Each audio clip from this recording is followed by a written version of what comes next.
keeps us healthy and happy as we go through life? Today we're going to tell you about an 80-year Harvard study that has found the answers. This is Chester Elton, and today on the Anxiety at Work podcast, we're going to talk about this fascinating research with the director of that study, which has watched a group of people from the time they were teenagers through old age. With me is my writing partner and my dear friend, Adrian Gosti. Well, thank you, Chester. You know, we're told to lean into our work to achieve more, but our guest today says these are most likely not the things that will make us happy in life. And you know what? He's got the data to back it up. Dr. Robert Waldinger is Clinical Professor of Psychiatry at Harvard Medical School, Director of the Center for Psychodynamic Therapy and Research at Massachusetts General Hospital, and Director of the Harvard Study of Adult Development. He is a practicing psychiatrist and psychoanalyst. He teaches Harvard medical students and psychiatry residents, and he is on the faculty of the Boston Psychoanalytic Institute. And oh, by the way, he's also a Zen priest. Bob has earned his MD from the Harvard Medical School. Welcome to the show, Bob. We are delighted to have you here today. Well, it's great to be here. We really are. We've been excited to chat with you for a long time now. If anybody hasn't seen Bob's TED Talk, do yourself a favor and check it out. As a little recap, you are now the fourth steward of the longest-running study ever on aging and happiness. So for those of us who may not be more familiar with the study, can you help us understand the study, who was involved, and most importantly, what you have found over the years? Sure. Well, the study began as two studies, and in fact, the studies didn't know about each other. One study was a study of Harvard College undergraduates, and it was started at the University Health Service to study how young men moved from adolescence into early adulthood. And it was meant to be a study of people who are well and who are likely to do well, a study of normal young adult development. So, of course, if you want to study normal young adult development, you study all white men from Harvard, right? I mean, it is now the most politically incorrect sample you could ever have. But at that time, it seemed like a good idea. And it has been a wonderful source of information about human development. It's just that now we know that we want to study people from all kinds of backgrounds. In addition, the other study that was begun at the same time in 1938 was begun over at Harvard Law School, another part of the Harvard campus. Sheldon Gluck was a law professor, and his wife Eleanor Gluck was a social worker, and they were interested in the problem of juvenile delinquency, but particularly why some kids from really disadvantaged backgrounds were able to stay on good developmental paths. What kept them from getting into trouble? And so they gathered boys from the most disadvantaged families in the city of Boston, known on average to 5 different social service agencies per family for alcoholism, mental illness, terrible health problems, severe poverty. And then these two groups of young men were brought together by my predecessor, George Vaillant, to study as two contrasting groups. And then since then, we've brought in their spouses of the original men and followed these people all the way through their lives. And we've also studied their children, who are all baby boomers. So now we have a whole group of original men and women and their baby boomer children. You know, to me, it's remarkable that the study has lasted. You said, it was really interesting. We'd come back year after year, and I think in the tougher neighborhoods, your residents said, "Why are you coming back to study me? I'm not that interesting." What did the Harvard study people say? Well, the Harvard men never asked that question. And in fairness, I mean, I was joking in a way, because why would a Harvard man not think his life was interesting? But also, right. This was a more educated group. And so they understood the value of studying lives as they went along, much more so than many of the inner city men, many of whom had never completed high school, some of whom dropped out of school in middle school. So in fairness, we've had to help them learn why being part of the study is such a gift to science. And tell us your big takeaway. If there's a sound bite that we can say, this was the big takeaway, and you've been asked this many times, what's the big aha that you tell groups? Okay, the big aha is that good relationships keep us healthier and happier. And the big aha is the healthier part. So it stands to reason. If I have good relationships, I'm probably likely to be happier. But how is it possible that good relationships keep me from getting type 2 diabetes or arthritis, or actually predict that I'm going to live longer? How could that possibly be? And that's what we found. Also, many other studies found the same thing. To me, it really is. The light bulb goes off. Like you say, it should seem so obvious that good relationships make for happier people. Happier people tend to be healthier. And yet having the research to connect those dots is really amazing. You know, I'm also fascinated. You found a really strong link between marriage and overall health. You say that a good marriage can have a protective effect on mental health.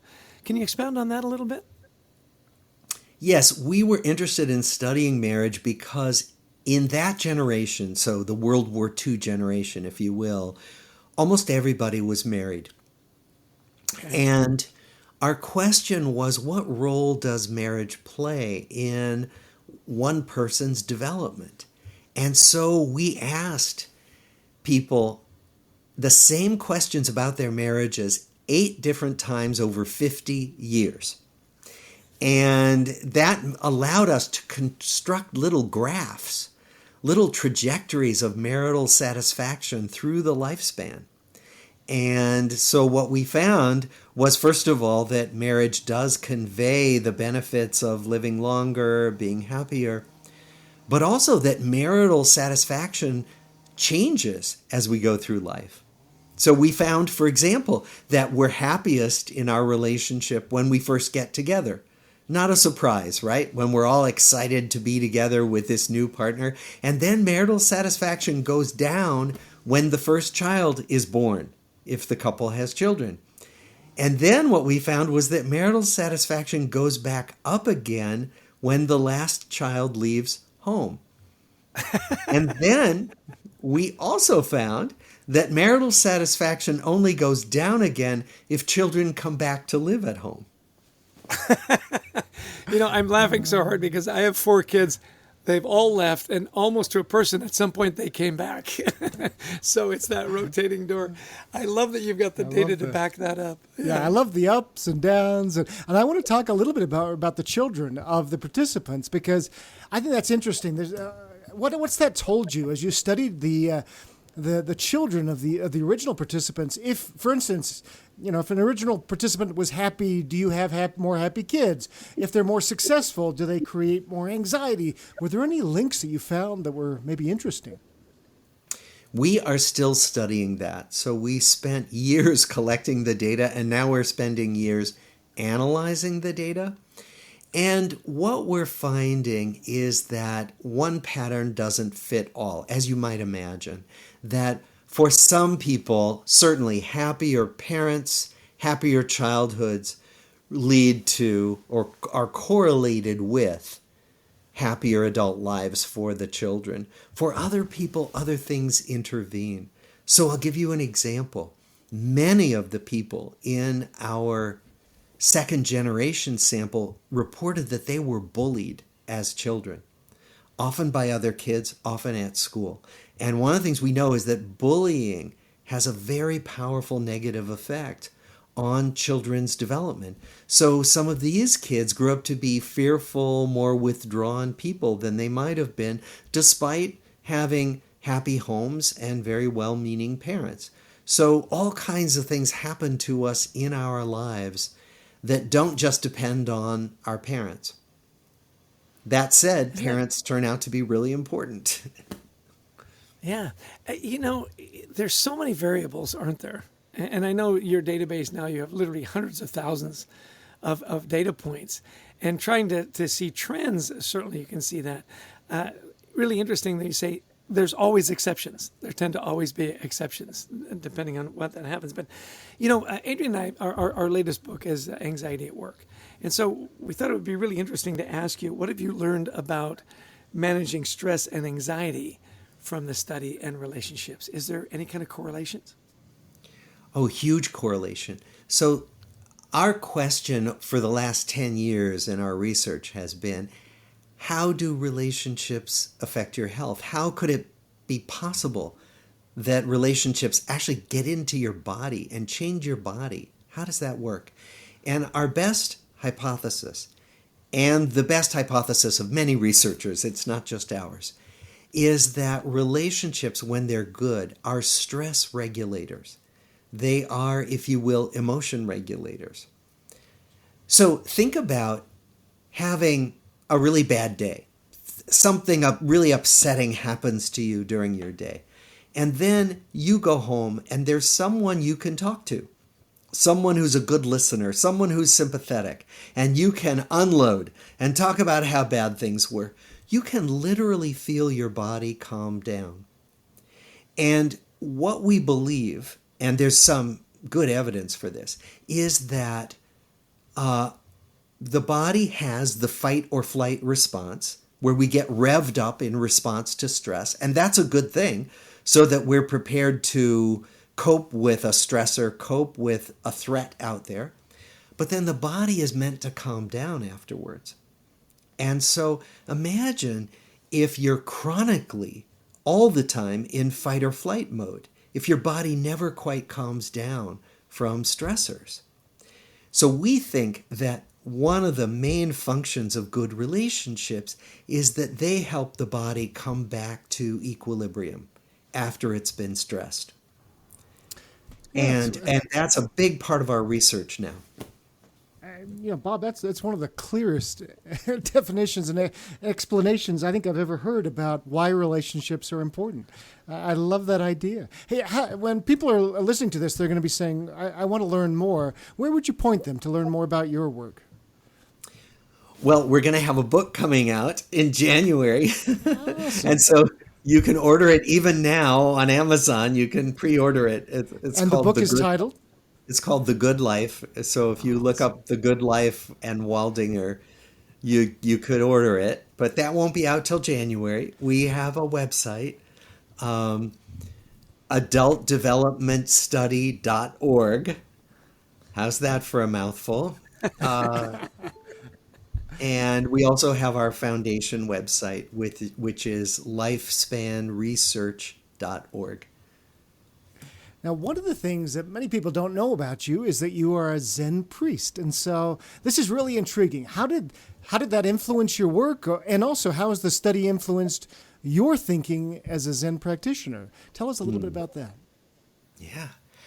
Well, I used to think that being a Zen priest and being a researcher and being a psychotherapist, which I also do in my professional life, I used to think they were all in separate silos. And actually, I didn't say much to my professional colleagues about my Zen life. And then I realized they're all just different windows on the same human experience. And that's really how I've come to understand it, that Zen is about studying the self, spending a lot of time sitting on a meditation cushion. And my research is about studying hundreds of lives, hundreds of families. And my role as a psychotherapist is to delve deeply into one person's experience as a way to help them relieve some of the suffering that they have. And so these are different windows on the same human life. That is fascinating. I remember my father teaching me when I was very young. He said, you just have one life. All these things contribute to the one life. Don't think you have a spiritual life and a work life and a family life. It's all one thing. What are some of the specific ways that you've seen in the study that participants that particularly are good? They excel at the idea of building deep and meaningful relationships. Do you have any stories to exemplify, like who's really good at it? Yeah. Yeah. Probably the clearest pattern we see is that the people who are really good at it are active. They're proactive at taking care of relationships and building relationships. I used to think that, my good friends were going to be my good friends forever, and good relationships just kind of take care of themselves. And what we see in our study participants is that there were people who had barbecues every weekend in the summer, and they invited over their work friends and their social friends and and there were other people who spent a lot of time volunteering in their communities and made a lot of relationships by doing activities with other people that they cared about, that they were passionate about. Churches, mosques, synagogues, all these bowling leagues, all of them are avenues for taking care of relationships, building relationships. And so I think that the biggest takeaway is that the people who were most successful at this didn't just leave it to chance, didn't just let things happen. They were proactive. It's so interesting that you say that, because my mom used to always say, your dad is really good about making a friend. I'm really good at keeping friends. There was that dynamic in their relationship that was kind of the yin and the yang. I want to ask you a question about, particularly since the pandemic, so many people have felt lonely, right? And you talk about marriages, you talk about communities, whether it's your church or your club or your volunteer, whatever it might be. Have you seen in your research that loneliness factor really spike? And was it because we were forced to be isolated? Was that a big part of people's unhappiness and health problems? We do know that loneliness has increased tremendously during the pandemic, but it was on the rise. It's been on the rise for half a century, particularly in the developed world. Oh, yeah. The sociologist Robert Putnam wrote a book that was a bestseller called Bowling Alone. And the title of the book refers to the phenomenon that starting in the 1950s, our investment in community life and in social life has dramatically decreased, and it's continued to decrease. So first it decreased with the advent of television into everybody's living rooms. It began to decrease further with the advent of all our wonderful screens that we're so addicted to, that people spend less time going out, joining clubs, going to houses of worship, joining bowling leagues. And so what we find is that loneliness has been on the increase for a long time, that the pandemic made it worse, but in 2018, I think it was, before the pandemic, Britain appointed a minister of loneliness because they found that it was such a social problem. And our Surgeon General, Vivek Murthy, made loneliness one of the pillars of his platform when he was Obama's Surgeon General, before Trump fired him. And now again, he's making social disconnection a priority to try to address, because he sees it rightly as the source of not just unhappiness, but so much physical illness and disability. Wow. So we usually ask people, Bob, tell us about your daily practices. I want to know your practices to live what you've found here. How do you do this to create deep and meaningful relationships in your life? Well, first of all, I have to keep reminding myself to practice what I preach. It's way easier to preach this stuff than to practice it, right? So let's just be clear about that. I don't always do it. I don't always get it right. But what I do, I meditate every day. My tradition has us meditating for 25 minutes, so that's what I do. I exercise every day to keep my body healthy, because that's another thing that our study found, that taking care of your body really, really matters for your longevity and for your disability-free life. Okay. And then I also, I take care to make sure I reach out to friends. So I have all kinds of walks planned and lunches planned on my calendar. Even during the pandemic, we eat outside if we have lunch, and we take walks a lot. But I didn't used to do that. I used to say, well, I'll just sit home and work on one more research paper or do some more email, because it is the path of least resistance for me to sit at my computer and do that. So I have had to literally make myself plan to socialize. That's where my wife is much better at this than I am. She more naturally says, oh, we haven't seen so-and-so in a while, let's invite them over. I've had to get myself to do it as more of an effort, but it really pays off. That is wonderful. You know, it's so interesting, isn't it? Anything that's really worthwhile in your life comes with a certain discipline. You know, whether it's meditation, your work, and now relationships. So this is always the fun part as we come to the end of our podcast with our guests. I always say, so if there are one or two things you wanted people to remember from our conversation today, what would that one or two thing, what would they be? Well, one quote I really like from a centenarian, which is, take care of your body like you're going to need it for 100 years. So that's the first thing. But then the second thing is, be really intentional about taking care of your relationships. Don't leave it to chance. Don't leave it to the path of least resistance, because the path of least resistance will lead you down a path to more isolation. Probably spending more time on your screens, because the screens are designed to capture and hold our attention. So be really intentional about taking care of your social connections. Thank you so much. This has been beyond delightful. Before we started to record, I was telling Bob that I had become just a total groupie of his work and his TED Talk. I've watched it multiple times, sent it to everybody I know. Treat yourself. It really is insightful. It will make you laugh. It will make you smile. It will make you think. And it will make you be more intentional about taking care of your relationships. So, Bob, can't thank you enough for your time today. It's been beyond delightful. My pleasure.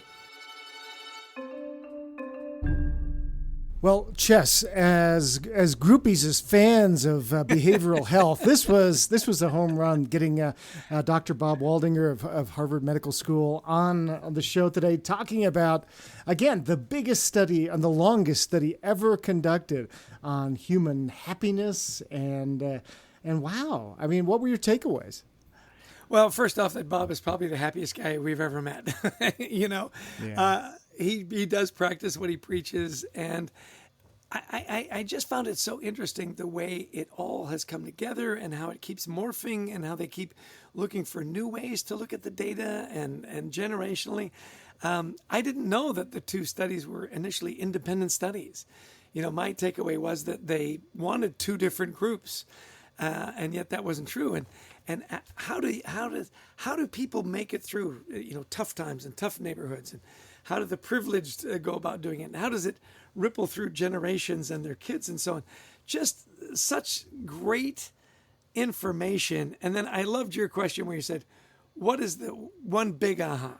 And he said, the big aha was not only did it make for happier relationships, it made for healthier bodies. Yeah. Which was so interesting, wasn't it? Less type 2 diabetes, less Alzheimer's, less all these amazing correlations. So now let's get to some of the specifics. I think this was really powerful about managing stress and how relationships affect our health. You know, when we have a good relationship, they are a regulator for us. You think about, you know, the natural gas coming into your home at high pressure, you have that regulator. Well, that's the same thing with a good relationship. You go into our home, that person you can talk to is a regulator, helps calm us down. And I just thought that was a really great way saying that takes us out of the stress that so many people live in 24/7. Well, and you know, that thing about you've had a bad day. Do you have somebody to talk to? How often have we talked about, whether you're a manager in business or in relationships, that listening, just being there for someone and listening to them, how that calms everything down, how that makes relationships deeper and richer. Yeah. I think we're so used to the hustle and bustle that we're in and the sound bites, and we always have to be clever and jump in, when really that quiet is so key to it. Let's give everybody pull the curtains back a little on our relationship over the last 23 years now. And what we've done is one of us will get worked up about something, especially when we used to work for a big corporation. What do you mean so-and-so? We'd call up the other one. And what would the other one do? Yeah.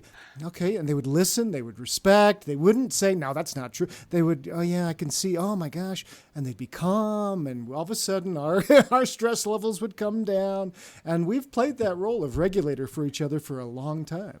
For a long time. And isn't it funny, right until just now, we didn't really realize how important that was, and probably why we've stayed friends for 23 years. I always appreciated when I'd get all worked up, you would laugh. Well, that's what I do. We should talk this through, because, you're going to get homicidal here if we don't figure this out. But, and isn't it interesting that when we talked about the pandemic and loneliness, that he said, it's been on the rise since way before the pandemic. Yeah.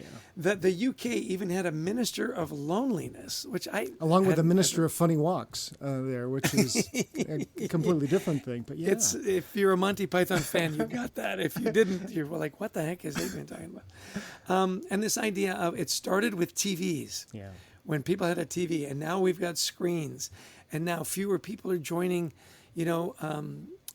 clubs and bowling teams and going to church, and we've seen that decline, and unhappiness is on the rise. And don't we just do that every night? We'll sit around, you and your significant other, you sit around and you just scroll and you just look at the screen. And what do you say? You can't leave it to chance. You have to get up, get in your car or get on your bike and go see somebody, right? Well, and this is so relevant to me just last night. So Heidi, my beautiful wife, who you know very well, we're kind of sitting around, and we were kind of scrolling, and I said, hey, do you want to go for a walk? It was actually quite a pleasant meeting. She goes, yeah, let's do that. Well, we were going to go for like a little 10-minute walk. Well, it turned into about a 40-minute walk. And we both said to each other, gee, I'm so glad we did this. We just got out of the house. Mm-hmm. We talked about the kids. We've got an upcoming family reunion, and that just pleasant walk. And that discipline. Now, I have to admit, it was my Apple Watch. I said, hey, I need at least another 10-minute walk to close the ring, And that discipline where he said, look, I meditate, I exercise, and I'm disciplined on my calendar. Mm-hmm. I've got walks, I've got breakfasts, I've got lunches. Really an important takeaway for me. Just as much as exercise is, something you book into your calendar, so are relationships. I think that was the big takeaway here. So thank you to Bob Waldinger, professor of psychiatry at Harvard Medical School. What an amazing guest. What some great takeaways. Let's schedule our time and not take the path of least resistance. Let's schedule to make sure we have deep and meaningful relationships like we do with our wonderful producer, Brent Klein. I want to thank him for putting all this together for us. To Christy Lawrence, who helps us find and wrangle amazing guests like Bob. And to all of you who listened in, and especially if you downloaded. Yeah, download it and share it with your friends. If there are some ideas here that helped you deal with your anxiety or gave you some wonderful insights, please don't hesitate. And by the way, we've got a wonderful online community, The Culture Works, a safe place where you can talk about anxiety and mental health. I just want to give one more plug for Bob's book here, The Good Life. Adrian has already pre-ordered his copy. I have to now pre-order 2 because that's our relationship, and that's how that works. But we love speaking to audiences in person. If you've enjoyed the podcast, we do it virtually, we do it live. People are coming together. We love sharing the gospel around how you create great places to work, how you create great teams, how you can become a better leader by leading with gratitude and managing anxiety in the workplace. So give us a call. We'd love to be a part of your event. And until next time, we wish you the best of mental health, and thank you for joining us today.